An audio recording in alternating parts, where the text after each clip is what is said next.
Nu skal jeg høre, her der står vi så med dommeren fra årets skolemesterskab. Hvordan var kampen? Det var en rigtig god kamp. Der var meget gang i drengene.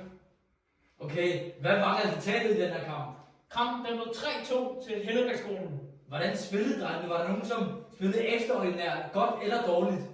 Jeg vil mene, at Otto Køje fra 9-2, han spillede meget godt. Og Mohammed fra 9-2, han spillede rimelig svinsk. Hvordan kan det være, Mohammed? Var der voldelige hændelser med ham? Han gik meget hårdt ind i taklingerne, vil jeg mene. Okay, det var det for det her interview. Så Otto, hvordan synes du, din præstation var her tidligere? Altså, jeg synes, den var formidabel. Altså, jeg lavede nogle fantastiske mål, fantastiske driblinger, fantastiske afleveringer. Altså, det er bare sådan noget, jeg gør normalt, men ja.